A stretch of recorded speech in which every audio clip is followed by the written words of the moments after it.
Fiarahabantsika rehetrarehetra ny tokantrano tsirairay avy any dia manasa ny roa anaraka hatrapolohany ka hatramin'ny farany ny fampiarahantsika androany. Talohan'ny taona 2010 dia ny firenena rehetra ny fean'ny Eropa sy Amerika dia fantatra fa mainty hoditra ary nivavaka tamin'ny Mesia mainty. Tamin'ny taona 2010 no nandresen'ny Romanina ny Moro dia ny Islamo Afrikana ary ny Israelita Hebreo avy amin'ny fokony Juda. Ary tamin'izany fotoana zany ihany koa no nanomboka nanovana ny Mesia mainty ho Mesia fotsy. Izany no atao dia mba haniratsirana toko mpivavahan'ireo Egyptianina ireo Afrikana taloha ary mba nanomanana ampianarana ny tantaran'izy ireo sy ny fivavahan'izy ireo ho an'ireo mainty Afrikana ireo. Araka ny filazany David Friedberg ao amin'ny bokiny The Power of Image, ny sary dia satria no ireo Afrikana ireo tsy mahay mamaky teny, izany ny fomba filaza tamin'izany fotoana izany satria tsy nahay namaky ny tenin'izy ireo satria efa nanana ny fomba fitenenany sy ny soratra hieroglyphe sy ny scribe ary mba nanambanina izany rehetrarehetra zany tsy nahay namaky ny fomba fanoratra ireo Romanina dia natao nampianarina amin'ny resaka sary ireo firenena ireo razabetsika izay nalaina avy tany amin'ny kontinantany Afrika. Io fomba fiasa io nampianarana an'izany resaka sikotra fotsy zany tsy nampianarina avy hatrany fanoratana fa nampianarina mijery amin'ny alalan'ny sary. Izay sary efa navadika ho fotsy avy ny rehetrarehetra ao dia niparitaka iran'ny Eropa eraky ny Amerika.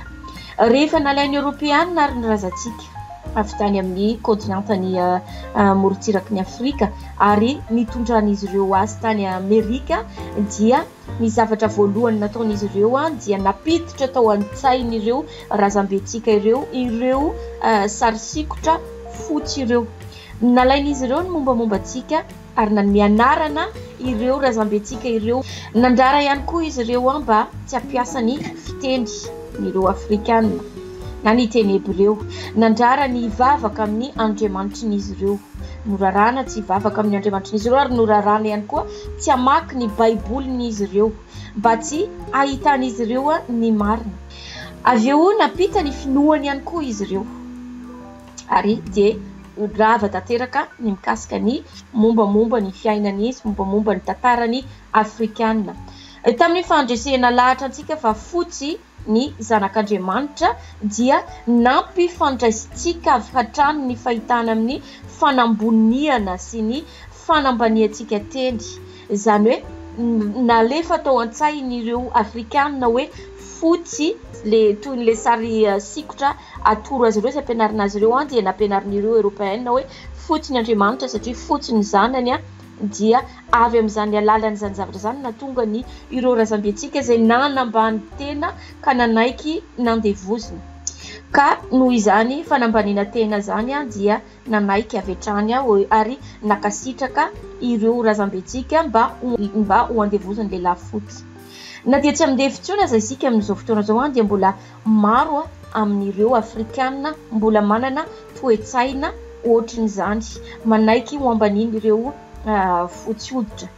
Ilay mpanoratra iray tany amin'ny taonjato voalohany izay mpanoratra malaza iray i Josephus na i Flavius Josephus niaina tany amin'ny vanimpotoana zay niainan'ny Jesosy Messia izy tamin'ny taona na manodidina ny taona 730 ka hatramin'ny taona 100 tany ho any. Nanoratra ity Josephus ity ary nitsangana ho fijoroana ho vavolombelona voalohany araky ny Baiboly momba ny ilay ataontsika hoe Jesosy Kristy fotsy ankehitriny. I Josephus dia jiosy mainty izay niaina tamin'ny andron'ny Mesia ary nanana ny atota taratasy Romanina ofisialy izay nametrahany ny fampahalalana sy ny asa izay nataony rehetra. Ao amin'ny asany dia niresaky ny endrikany Jesosy Kristy izy tamin'izany fotoana zany. Niresaka momba ny loko. Nafenon'ireo Europeana avy hatrany zany soratra zany fijoroana vavolombelona soratra nataony Flavius izany.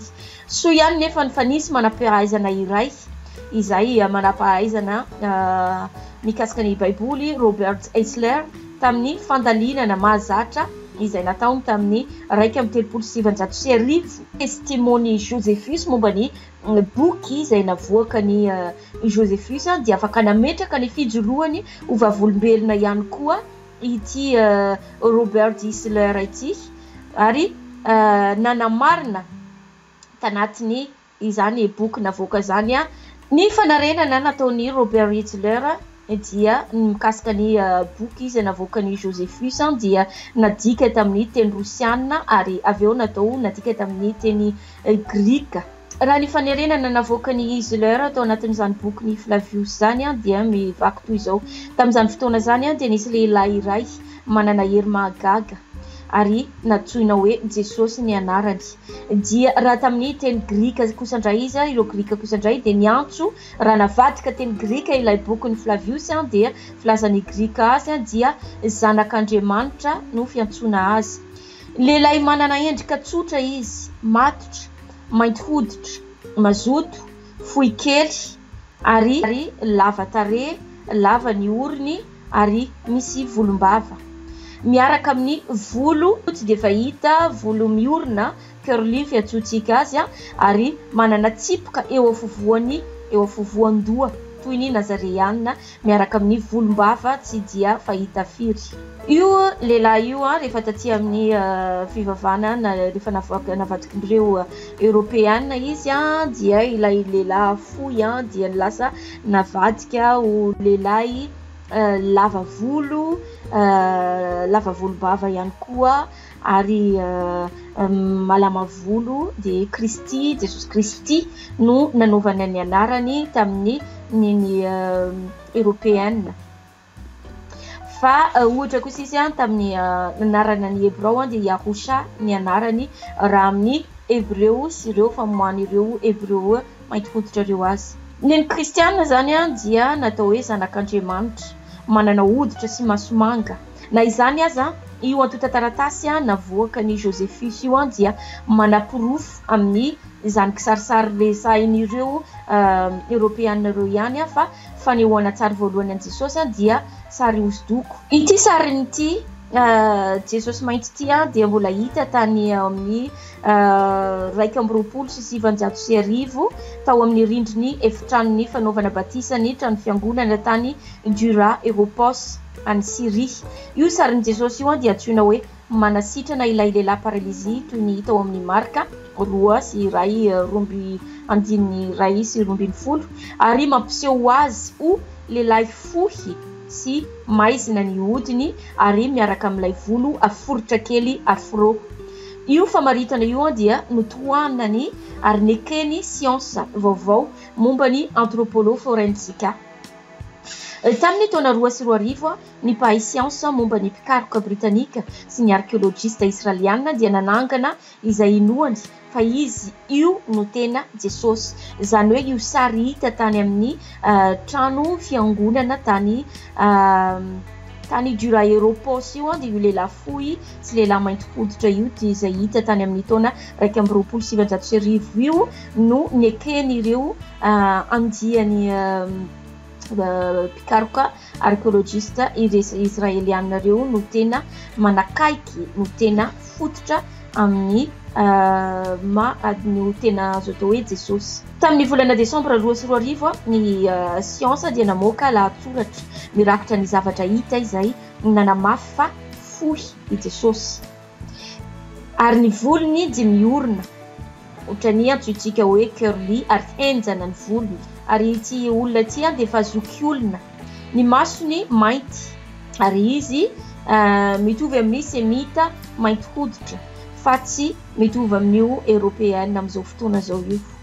Ireo proof ara-teknika ireo dia fahitana ary ara-tsiansa dia nanaiky avokoa. Ny sary hosodoko rehetra naseho tany am-piangonana ankehitriny kosa indray dia lehilahy iray izay antsoina hoe César Borgia.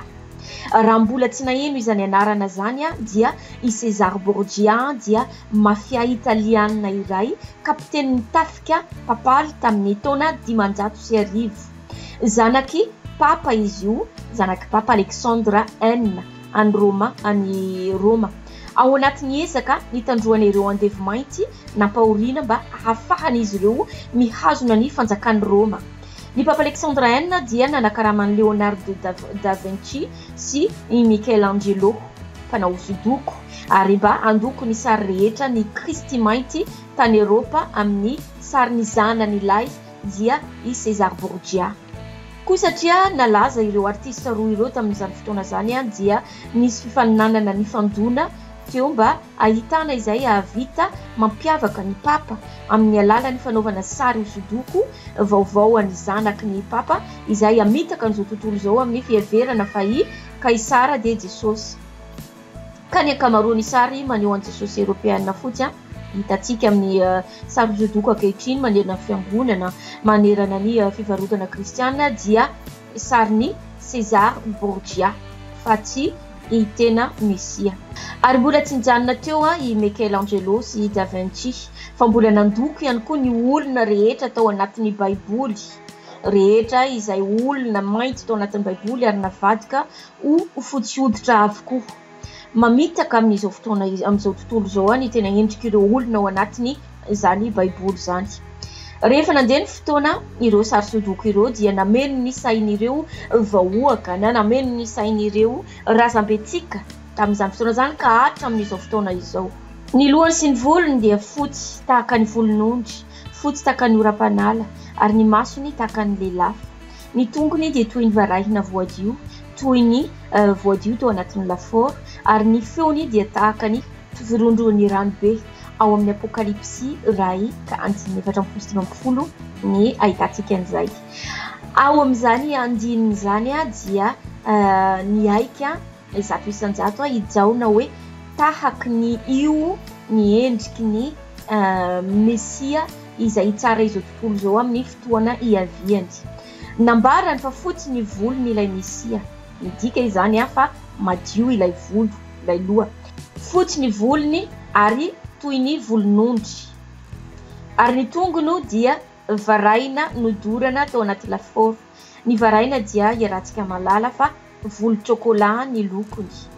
Raha nandinika zany ireo mpikaroka arkéolojika ireo dia mitombona ny filazany tao amin'ny boky izay navoakany Josephus ary marina dia marina fa i Jesosy dia mainty hoditra ary lehilahy efa nahazo taona ary lehilahy fohy. Raha jerefa tsika kosa indray ao amin'ny testamenta taloha ao anatin'ny baiboly dia misy vavolombelona hafa ihany koa ao anatin'izany baiboly zany fijerevana ny Mesia. Nijery ao mandra-pametraka ny seza fiandrianany dia nipetraka ny fahagola ny fitafiany dia fotsy tahaka ny oram-panala ary ny volondohany dia toy ny volon'ondry madio. Ny seza fiandrianany dia lelafy mirehitra, ny godiany misy afo mirehitra tao an'ny Daniela 7 kosa indray zay dambany tokony mba efa fatapatatsika amin'izay zany ny zany volo ohatra ny volon'ondry zany dia fatatsika fa sarotsarotra mihogo ny volon'ondry ka ireo mainty hoditra ihany no afaka manana an'izay volo enjana zay sy ohatra ny volon'ondry le antsointsika hoe curly izy amin'izao fotoana zao. Mety hisy ilaza ngambany ny amin'izao fotoana misy ilazany izay maheno anao hoe eketsika fa mainty misy tsy maninona zany loko tarehany fa tsy dia misy dikany izy na mainty na fotsy misy ny teny ihany koa hoe misy dia afo misy tsy manana lokony. Nefa na i Mesia dia olona nateraka na vehivavy anankiray dia olombelona teto ambonin'ny tany dia tsy tokony ho afo mandehandeha izany fa dikan'izay izy nanana tongotra anankiroa ary ity Josephus ty dia niaraka ny aina tamin'ny vanim-potoana ny ainany Jesosy. Raha tsy misy dikany ary ny loko nahoana izy ireo no nanao ezaka anoratana ny fiainan'ny Mesia ary navadika ho fotsy hoditra. Mazava ho azy fa zava-dehibe ny loko matona fenina.